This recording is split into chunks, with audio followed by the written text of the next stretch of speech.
दिल्ली के health department में 600 करोड़ रुपए का फ्रॉड हो जाता है।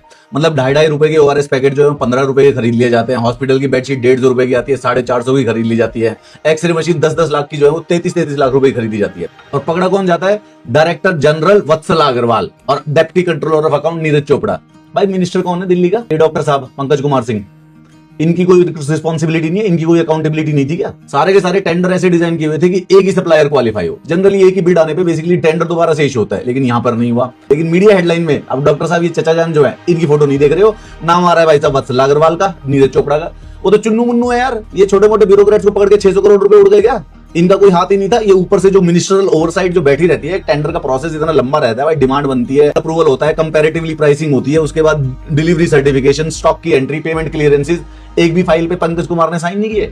अभी ईडी ने मनी लॉन्ड्रिंग का केस तो स्टार्ट कर दिया है। क्यों? फर्जी कंपनी बनी, फर्जी मालिक बने, ऑथोराइज्ड डिस्ट्रीब्यूटर बनाए गए, एक ही दिन में मंजूरी मिल गई, दो एक्सरे मशीन का टेंडर निकला, 448 खरीद ली, लेकिन मंत्री जी की जो चेहरे की खुशी है वो ऐसी बनी रही, इसमें कोई बदलाव नहीं आया।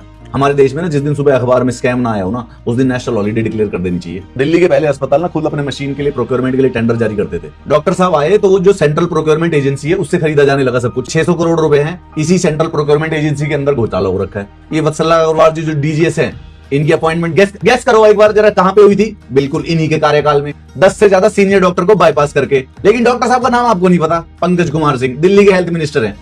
एक और बात बताता हूं, ये 600 करोड़ रुपए का फ्रॉड पूरे के पूरे साल चलता रहा और ये मिनिस्ट्रियल अकाउंटेबिलिटी से नहीं आया है, इस पे विजिलेंस की रेड पड़ी है, इसलिए ये पता चल गया। देश में पॉलिटिकल अकाउंटेबिलिटी, ये मिनिस्टर किस लिए बना हुआ है? इसकी पॉलिटिकल अकाउंटेबिलिटी थोड़ी ना, कोई भी ओवरसाइट थोड़ी ना करना था इसको। क्या करना था? कौन सी फाइल साइन कर रहा था? भाई बात यह है कि हेल्थ का विभाग इनका है, पॉलिसी चेंज इनके टाइम में हुई है, नियुक्ति इनके कार्यकाल में हुई है, ओवरसाइट का फेलियर भी जो है वो गुरुजी के कार्यकाल में हुआ है। तो भाई आदमी रिजाइन क्यों नहीं कर रहा? मैं तो कहता हूं पंकज कुमार सिंह जी को एक काम करो, रिजाइन करके हमारे पॉलिटिक्स में एक नया ट्रेंड स्टार्ट कर दो कि भाई अकाउंटेबिलिटी लेंगे, मॉरल अकाउंटेबिलिटी। जब भी हमारे डिपार्टमेंट में स्कैम होगा आप रिजाइन कर दो। इस बार बेसिकली आप लेजेंड बन जाओगे, किताबों में आपके बारे में पढ़ाया जाएगा कि एक लाल बहादुर शास्त्री के बाद दूसरा जो देश के अंदर नेता हुआ था वो था पंकज कुमार सिंह।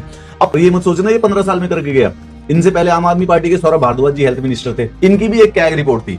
इनकी कैग रिपोर्ट में 86 प्रोक्योरमेंट हुई थी, उसमें से सिर्फ 24 पूरी की पूरी हुई। हॉस्पिटल जो थे वो केमिस्टों से दवाइयां खरीद रहे थे। तो जो ये सेंट्रल प्रोक्योरमेंट एजेंसी है ये आम आदमी पार्टी के टाइम में भी धस पड़ी थी। ये स्कैम भी विजिलेंस डिपार्टमेंट ने खोला है। दिल्ली का हेल्थ का जो सिस्टम है वो हर में बंद पड़ा हुआ, हर जगह सड़ा हुआ है। सौरभ भारद्वाज जी सिस्टम को टूटा हुआ छोड़ गए थे और पंकज कुमार सिंह जी ये नहीं देख पा रहे कि इनके नीचे के, इनके नाक के नीचे 600 करोड़ रुपए को चुरा के लेके चला गया। पंकज कुमार जी जो कि खुद एक डॉक्टर साहब है, इनको तो और शर्म आनी चाहिए, लेकिन इसको तो यही नहीं पता चल रहा कि इसके नाक के नीचे कौन टेंडर निकाल रहा है, कितने पैसे खाने लग रहा है। डॉक्टर साहब रिपीट करता हूं, लाल बहादुर शास्त्री के बाद आप ही एक अकेले आदमी जो कि इस देश को बदल सकते हो। मॉरल रिस्पांसिबिलिटी लेकर रिजाइन कर दो। मैं तो कहता हूं खुल्ला पूरे इंस्टाग्राम पे ट्रेंड चलवा दूंगा या एनसीईआरटी में चैप्टर छपवा दूंगा आपके नाम का कि भाई एक नेता हुआ था जो कि मॉरली आदमी, मतलब बहुत ही अपटाइट।